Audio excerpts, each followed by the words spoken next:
Então, eu tentei fazer um recorte, né,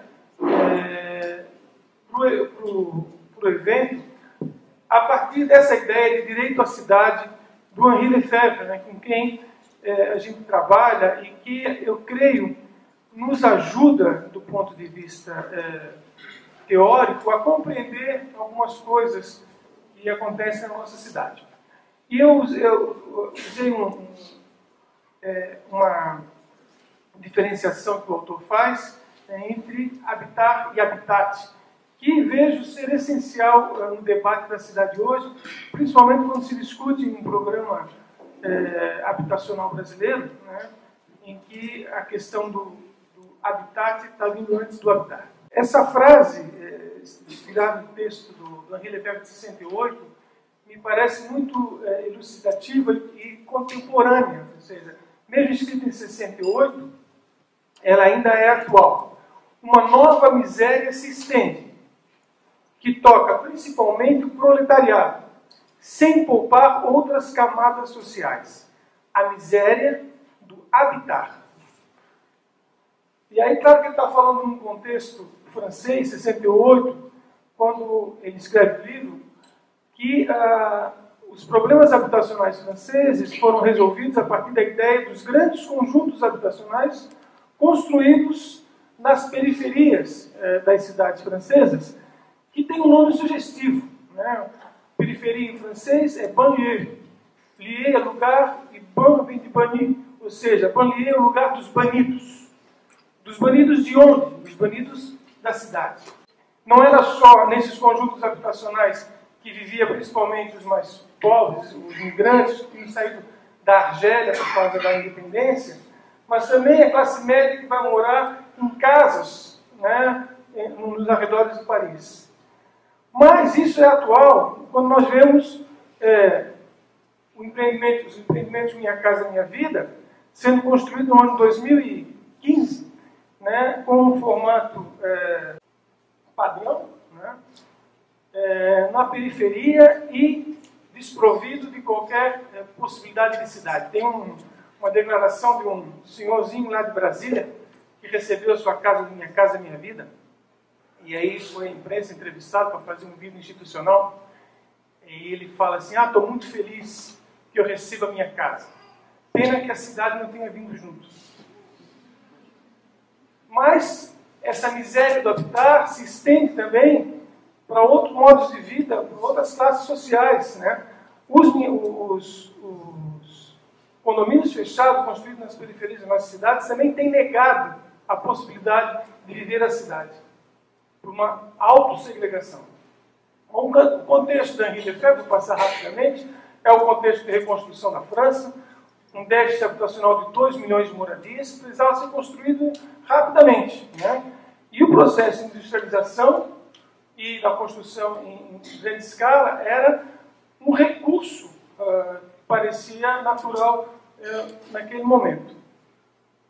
E aí ele, em 68, refletindo sobre isso, provavelmente dando aula na Sorbonne, no centro de Paris, convivendo nos cafés, ele fala: e quando finalmente foi conseguido resolver o problema da falta de moradias e de condições sanitárias, Henri Lefebvre demonstra os limites da reflexão, centrada antes de tudo na questão da moradia. O sociólogo e geógrafo francês vem nesse momento sublinhar a questão do habitat. É quando ele faz uma separação fundamental nessa reflexão da construção da cidade, que é separar entre ter um teto e viver na cidade. Isso é tem um ditadozinho em francês, né, que o cara que mora num banlieue, que mora num subúrbio, a vida dele é um eterno dodô, metrô, boulot, boulot, metrô, dodô. Ou seja, um movimento pendular que faz com que grande parte da sua vida ele fique na circulação, né, e não na vida cotidiana. Então, o Lefebvre vem sublinhar essa questão do habitar. Habitar, para ele, era participar de uma vida social, de uma comunidade, de uma aldeia ou de uma cidade. A vida urbana detinha, entre outras, essa qualidade, esse atributo. Ela, a vida urbana, deixava habitar, permitia que os cidadãos habitassem. A questão do habitar tem sido prejudicada por uma geração de urbanistas, de forma essencialmente quantitativa, avaliadas em função do número de moradias disponibilizadas e através das quais parece monumentalizada a questão da moradia. Isto em detrimento de construções mais comunitárias e até mesmo públicos. Se essa crítica fosse colocada num jornal de hoje, ela seria perfeitamente aceitável, né? Se você pega os relatórios do Minha Casa Minha Vida, são relatórios quantitativos, são relatórios basicamente que dão conta da busca de resolver o problema do déficit habitacional brasileiro. Uma foto de um conjunto de edifícios que formam um conjunto de moradias nos arredores de Paris, sem formar isso que o arquiteto chama de... O geógrafo Henri Lefebvre chama de habitar. Bom, uma foto contemporânea, Minha Casa Minha Vida. E ele faz a crítica dizendo o seguinte: os urbanistas que fizeram os planos dos conjuntos habitacionais franceses, eles abdicaram de qualquer possibilidade de construir cidades nesses espaços, abdicando inclusive de pequenos espaços como a possibilidade de ter um bar, um café, que pudesse reproduzir um tipo de vida urbana que existia. Por favor, vou passar mais rápido essa parte, né? Esses lugares de vida foram amplamente impostos, aqui no Minha Casa Minha Vida também, atual. Eu estou tentando fazer esse paralelo, né, desse contexto que o Henri Lefebvre encontra para fazer a crítica em 68 e o contexto que nós temos hoje vivendo na implantação da política habitacional brasileira. E aí ele faz essa distinção fundamental dessa diferença entre habitar e habitat. A cidade envolve o habitar, ela forma, envelope desse local da vida privada. Ponto de partida e de chegada das redes que permitem as informações e que transmitem as ordens, impondo a ordem distante à ordem próxima. Semana retrasada teve um encontro da ANPUR, Associação Nacional de Planejamento Urbano e Regional, uma das mesas mais ricas que eu pude assistir. Estava presente o Adalto, do FRJ, que está fazendo ainda, né, um grande trabalho de pesquisa sobre Minha Casa Minha Vida, mas estava presente também a Raquel Ronick, que estavam presentes duas representantes, uma do Chile e uma do México, refletindo sobre as políticas habitacionais de seus respectivos países, né? E todos eram unânimes em dizer que está se perdendo uma grande oportunidade, né? E a Raquel Ronick, em determinado momento, ela fala assim: nós estamos construindo casas e destruindo as nossas cidades.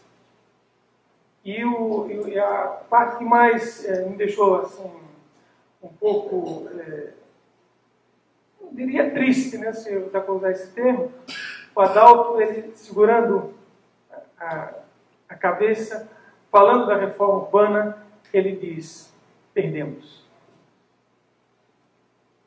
E quando ele diz isso, ele assume, né, que a luta de toda uma geração em função da tentativa de dar uma resposta crítica aos problemas das cidades brasileiras foram substituídas por um processo de tentativa de combater a crise econômica a partir da construção civil. E se abdicou de construirmos verdadeiras cidades.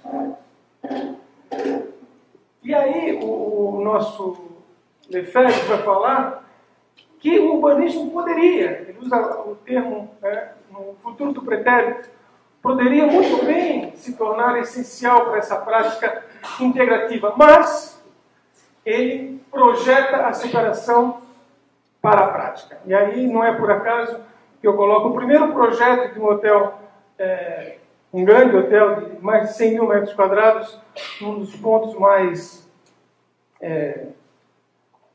bonitos da orla central de Florianópolis, que é a Ponta do Coral. Nesse momento, se apresenta esse projeto da Ponta do Coral, todo o poder público se coloca a serviço, né, desse projeto, numa prática claramente segregativa.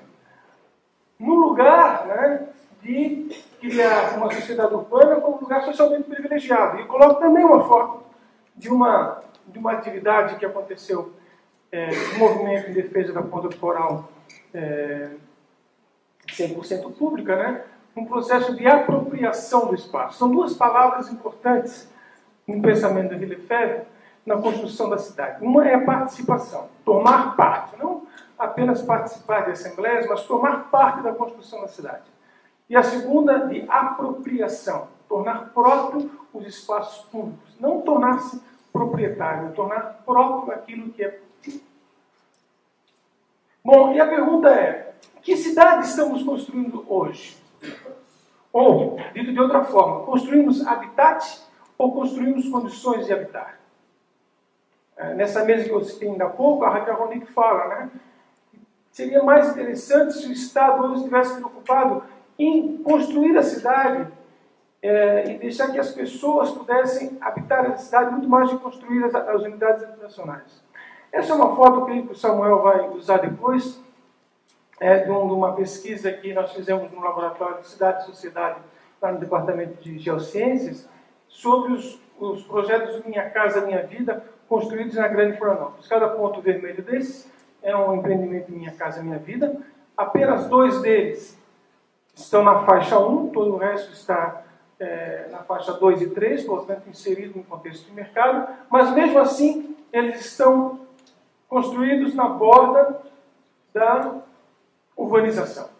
E apenas 2 aqui na ilha de Santa Catarina, que não está aparecendo, mas na parte norte, na faixa 2 e 3. Portanto, nenhum empreendimento Minha Casa Minha Vida faixa 1 é construído na ilha, que é reservada para uma classe mais, entre aspas, privilegiada. Então, que cidade estamos construindo hoje?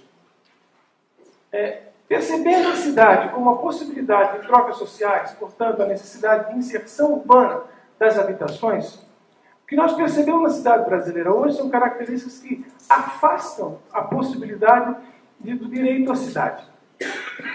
Uma delas é que estamos construindo cidades dispersas, né, com grandes vazios urbanos e que espalha, né, a população. Essa é uma foto dali de Palhoça, né, onde passa a BR-101, em que você impossibilita, de certa forma, a criação de uma cultura urbana.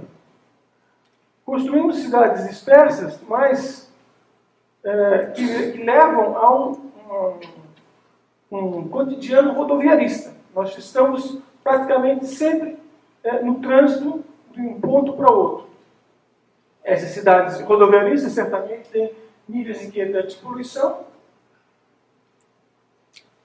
e são cidades excludentes, porque a lógica da construção da cidade é baseada no preço da terra, né? E o que nós encontramos é um déficit de domicílios enorme, né? Aqui nós temos números, o déficit nas principais capitais brasileiras, nas regiões metropolitanas, 700 mil moradias só na região metropolitana de São Paulo, e é interessante citar que São Paulo tem 700 mil moradias ou unidades habitacionais fechadas. O mesmo número de unidades habitacionais de déficit é o número de moradias que não estão sendo usadas. Que chega a um número em torno de 5 milhões, né? Um número exorbitante em termos de déficit. Então, é uma cidade dispersa, excludente, por favor, né? Por outro lado, autossegregada por muitos que escolhem não viver a cidade. Há um grupo de pessoas no Brasil que escolhe não viver a cidade. E aí a indústria da segurança, né, é uma das que mais se gasta em segurança privada no Brasil, é a sociedade brasileira. Uma vez eu escrevi um pequeno artigo que dizia que era a reação a um artigo do Diário Catarinense que falava que havia uma prática dos catarinenses de comprarem apartamentos em Miami né? E os filhos passavam 3, 4 meses lá, vivendo os espaços públicos de Miami, vivendo os parques, vivendo a educação. E aí eu escrevi um artigo para eles publicarem, evidentemente eles não publicaram, e eu dizia o seguinte, que naquele artigo, que a classe média brasileira, ou a classe rica brasileira, quando quer ter a experiência de cidade, ela pega o carro e vai para o aeroporto, e pega o avião e vai para o exterior. Ela abdicou de construir cidade. Ela abdicou, né? Ela constrói esse tipo de coisa, ela constrói em clausura, né? Em espaços privados, em que quanto menos ela vê a cidade, mais interessante é essa cidade. Tem uma propagandazinha, um pequeno vídeo, está no YouTube, vocês podem encontrar. Se colocar em São Paulo, Place des Vosges. Place des Vosges é o nome de um empreendimento, um condomínio fechado que fica no centro de São Paulo, e que usa o nome da praça, né, de Vosges, que fica em Paris, que é uma praça aristocrata, assim, ela é da Idade Média, mas é um lugar reservado aos reis da época, né? Mas ela é aberta, então inclusive passa ônibus pelo meio, né? Hoje é uma praça pública, mas aí na propaganda do empreendimento de São Paulo diz assim: venha viver, né, num apartamento na Place des Vosges. Aí aparece um apartamento todo em estilo francês, e aí vai mostrando as fotos, faz paralelo com a Place des Vosges de Paris, e no final fala assim: a única diferença é que a Praça de Vosges de lá é pública e aqui é sua. Então é só para a gente ter uma ideia, né, dessa cultura que é hoje no Brasil, da desconstrução da cidade pública. Essa segregação não é apenas residencial, é uma segregação também de consumo. Né?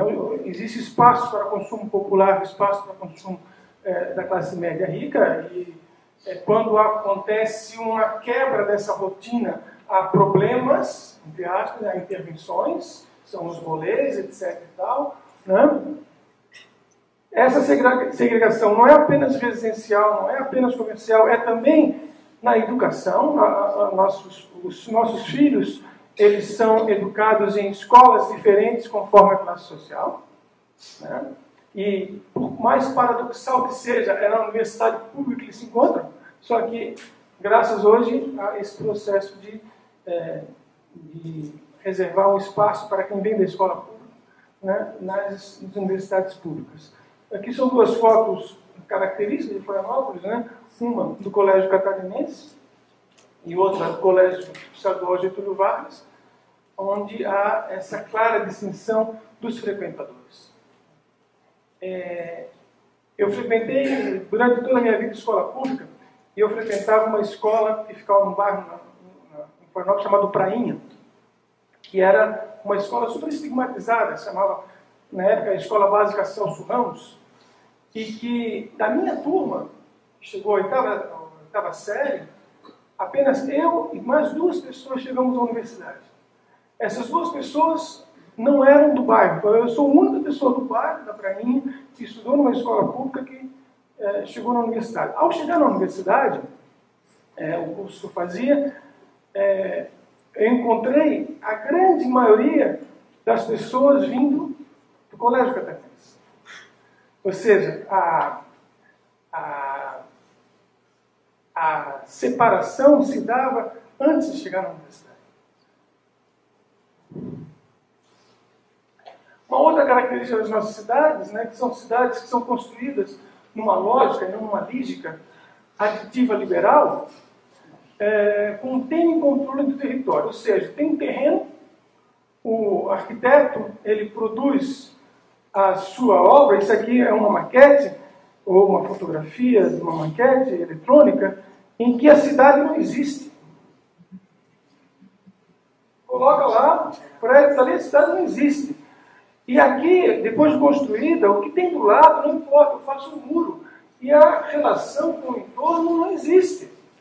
Né? E a minha relação com a parte pública é das piores que possa existir. Portanto, não há uma lógica de construção de cidade, mas uma lógica de projeto autoral dos edifícios, como se fosse uma obra única, isolada. Há também um baixo controle, né, por parte da gestão pública da ocupação dos espaços. Isso aqui é uma foto da Suíça, um pequeno vilarejo, onde tem um forte controle do uso da terra. Né? Certamente daqui a 20 anos, eu vou voltar lá e vou ter essa configuração.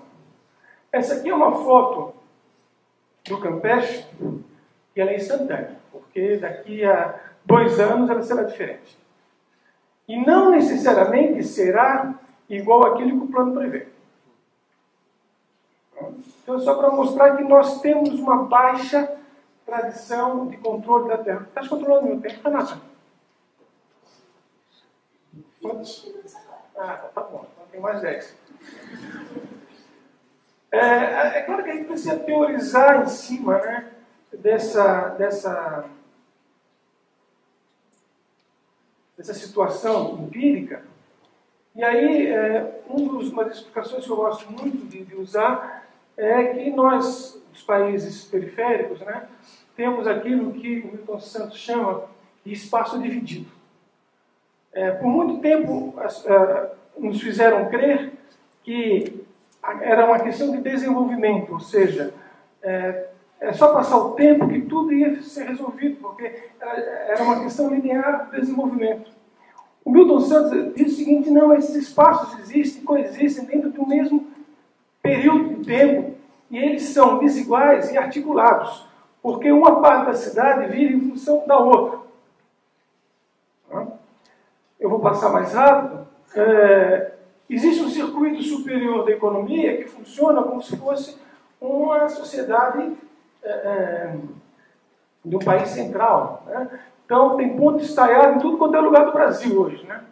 São Paulo, Curitiba, São Luís do Maranhão. Agora virou moda ter ponte estaiada. Até Laguna já tem ponte estaiada. Né? Então, você vê isso como um símbolo da modernidade, um símbolo da pós-modernidade. E existe um circuito inferior da economia que convive com esse... foi coincidência a questão da ponte estaiada.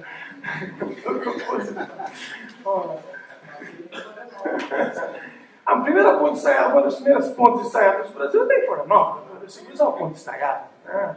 Só que era chamada de ponte pêncil. Está lá para em pé, por enquanto. Pode passar, por favor? Só esses dois circuitos da economia convivem. Né? E, repito, muitos nos querem fazer crer que esses circuitos são questões de desenvolvimento, que toda Florianópolis um dia, mesmo a comunidade do Frei Damião, terá uma condição de vida igual à do Jardim Internacional. O que é uma mentira. Né? Porque a lógica não é essa, a estrutura não é essa.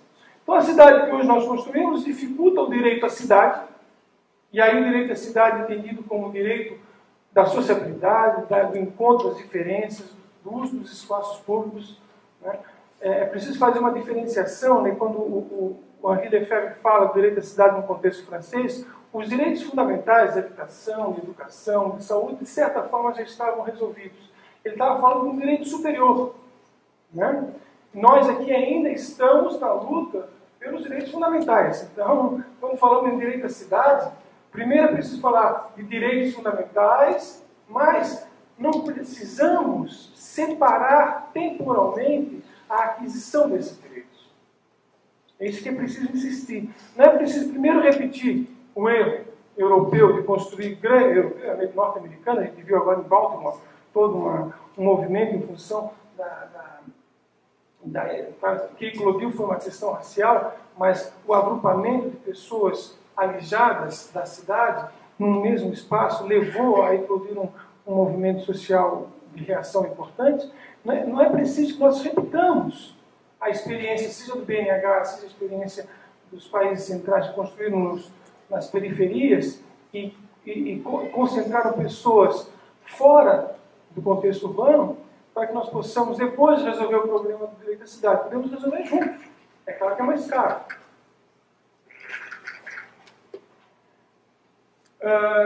Como só tem hora 5 minutos, escreveu, eu não vou falar da ordem distante e da ordem próxima. O que eu ia falar aqui é que a cidade que nós vemos aqui em Laguna, lá em Florianópolis, no momento, ela não é resultado apenas das relações locais, mas há determinantes que são distantes, que vão influenciar. Eu vou passar isso. Vou passar. Pode passar, por favor.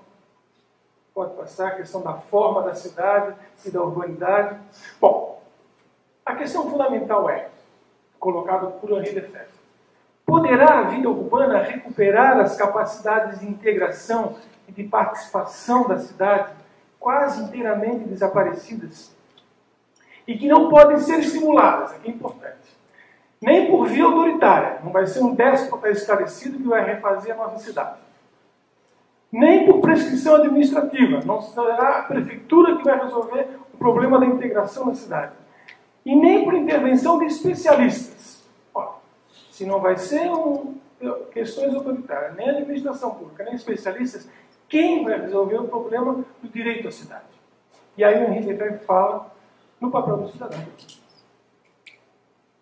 através da participação, tomar parte, e da apropriação. Está aqui. Né? Bom, a participação que o Henri Lefebvre fala não é a participação institucionalizada como nós vemos hoje, né? A criação de audiências públicas, simulacros de participação, etc. Quando ele vai falar de participação, ele vai tomar como exemplo, inclusive, a cidade da Idade Média, segundo ele, sem ser nostálgico, quando os habitantes construíam o espaço, né, de uma maneira que o resultado final era extremamente, como é que eu posso dizer, não é homogêneo, ele era, faltou o quê? Sem um planejamento prévio, né, mas era a construção cotidiana que levava a cidade. Um exemplo que eu gosto de dar, mesmo que haja críticas, tem um parque em Florianópolis chamado Parque de Coqueiros, que era um espaço que não era usado, né, que não tinha uma intervenção pública, e a população, por si, ela, através de um movimento, ela conseguiu apropriar-se daquele espaço. Né? Há lutas, com ganhos e perdas, e rapidamente, depois eu vou deixar isso, pode passar, por favor. Eu vou dar um exemplo muito rápido, mas depois podemos voltar no debate, né, que é o Plano Diretor de Florianópolis, que durou o seu processo de elaboração desde 2006, ainda não terminou, considero isso, em que aconteceu em seu início, né, um processo que eu chamo de subversão do desenho institucional. E graças a essa subversão do desenho institucional do Plano Diretor de Florianópolis, foi possível ter alguns ganhos no final. Né? Aqui tem dois números, 26 e 39. O 26 era um número de pessoas que deveriam compor o chamado núcleo gestor, que iria dirigir politicamente o Plano Diretor de Florianópolis. O 26 era formado por 11 membros da Prefeitura e 15 membros da chamada sociedade civil. Só que essa sociedade civil tinha uma boa parte que era ligada ou ao CDL ou ao Sinduscom, a entidades que tinham uma identidade muito forte com a visão de cidade que a Prefeitura tinha. O que dava uma maioria muito estável para a Prefeitura impor o que ela queria como plano diretor da cidade. Podia voltar? Nessa audiência pública que aconteceu para o lançamento do plano diretor, né, as comunidades organizadas, através de uma pessoa, sugeriu que esse núcleo gestor tivesse 13 membros a mais. Agora pode passar por mais. Esses 13 membros representariam, cada um deles, uma parte territorializada da cidade. O número passou de 26 para 39, mas não foi só uma questão de número. Isso quebrou o equilíbrio que tinha a prefeitura. E aí, esse núcleo gestor vai impor uma outra dinâmica ao plano diretor de Florianópolis, em que a prefeitura colocava que queria fazer um plano em 3 meses, né? Era agosto, setembro e outubro, porque o prazo estava acabando. E esse núcleo gestor disse, não, nós queremos discutir em cada um dos nossos distritos esse plano diretor. Essas discussões, pode continuar? Essas discussões duraram 2 anos. E foi um período extremamente rico de discussão do território. O resultado foram 3.200, praticamente, sugestões para a construção do plano diretor de Florianópolis. É o que nós podemos chamar de período participativo do plano diretor de Florianópolis. Essas 3.200 sugestões, nós no laboratório nos debruçamos um pouco sobre elas, nós podemos perceber que havia, apesar de uma diferenciação de territorialidade, de abrangência muito grande, tinha sugestão desde o tipo, queremos uma mobilidade urbana baseada no transporte coletivo, que é uma proposta bem abrangente, até queremos uma placa indicativa de entrada no bairro. Mas mesmo assim, se a gente reunisse esse conjunto, nós teríamos uma proposta de cidade extremamente homogênea, né? E que apontava para quê? Apontava para a construção de parques. Praticamente todos os distritos que compunham o núcleo gestor apresentaram a necessidade de ter parques urbanos na cidade. Alguns, inclusive, apresentaram o local, como é o caso do Pacuca, que é o Parque do Campestre, mas também o Vassourão, na Lagoa, a ampliação do Parque de Coqueiros, a transformação do Parque Estadual, que fica no Moçambique, entre a Barra da Lagoa e Moçambique, num parque municipal, a preservação de uma grande área no Pântano do Sul, até a indicação de necessidade de parque sem a indicação de local, né? Também a população demanda um aumento das áreas preservadas, aqui a proposta da criação do Parque das Três Pontas, né? A população demanda uma prioridade do transporte público, transporte não motorizado, do pedestrianismo, né? No momento em que você tinha um prefeito que apostava muito no rodoviarismo, construindo muitos elevados na cidade. Apenas 5% das propostas ligadas à parte de mobilidade diziam respeito à melhoria do sistema viário. 95% falava de outras possibilidades.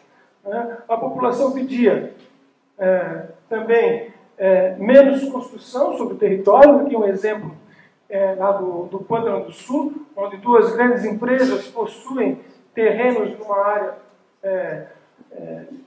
inundável, inclusive, e uma quer construir um loteamento com um golfe para 18 buracos. Eu nunca vi a necessidade de construir tanto golfe clube em Florianópolis. Esses dias eu descobri que existem 100 jogadores de golfe em Florianópolis. 100! Não mais do que isso. E a população fez um protesto lá do Pântano do Sul, botando cruzinhas, e no nome de cada cruz era o nome de uma árvore que seria derrubada se fosse feito um empreendimento ali, né? Bom, 2008, o prefeito, depois de ganhar a reeleição, ele diz, não, agora acabou a brincadeira da participação, agora vem a parte técnica. Né?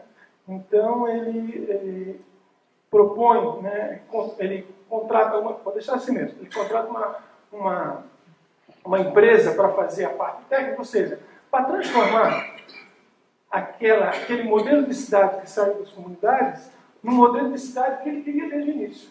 Né? O que aconteceu entre 2008 e 2010 foi exatamente isso que está no slide. Não. Né? Pelo menos do ponto de vista que a população sabia. Acontecia muita coisa, mas no CEPA, que é uma instituição que foi contratada.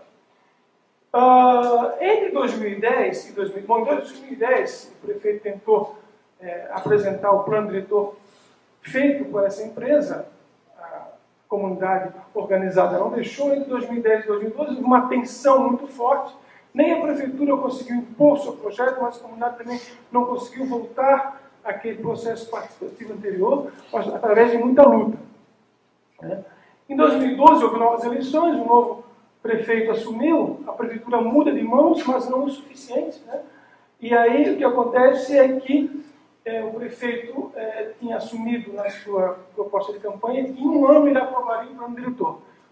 Portanto, para ele era o prazo, não era a questão do processo. E ele realmente aprovou. Ele aprovou um plano, um ano depois da sua posse, em que nem os vereadores que votaram o plano conheciam.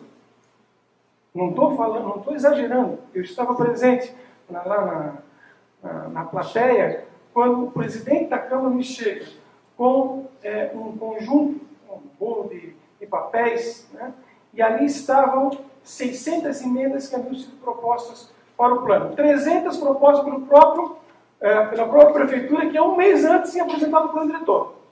Ela apresenta um projeto e eles apresentam 300 emendas a esse projeto. E 300 apresentadas pelos vereadores. Essas 600 emendas foram para o Instituto de Planejamento da Cidade, que fez uma tabela, dizendo sim, não, sim, não, sim, não. O que era a favor, o que era contra. O presidente da Câmara me chega com esses papéis, senta, vamos começar o processo de aprovação do plano diretor. Quem for a favor das emendas que tem o sim do IPUF, levanta o braço. Quais são as emendas que tem? Isso não dá para ver agora, não temos tempo. E os vereadores votaram. Bom, esse projeto aprovado só foi conhecido depois, a posteriori.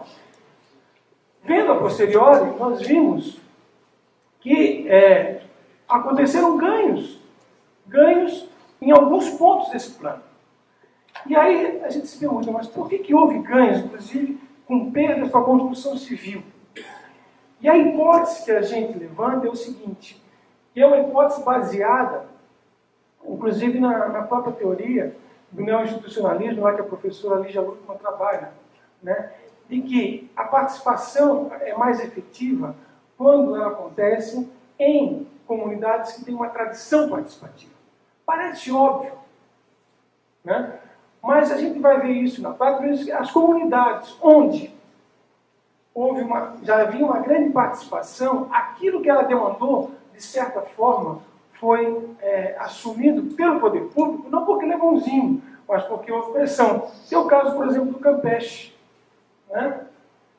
Mas houve perdas também, por exemplo, o caso do parque do Vassourão, na Lagoa, em que a comunidade pedia um parque nesse espaço aqui vazio e o que foi aprovado no plano possibilitou a construção de um shopping center na Lagoa. O shopping center fechado, e mesmo as pessoas estarem vendo essa beleza aqui, vão estar lá dentro consumindo camiseta da TAC. E tem casos que ninguém ficou contente. Nem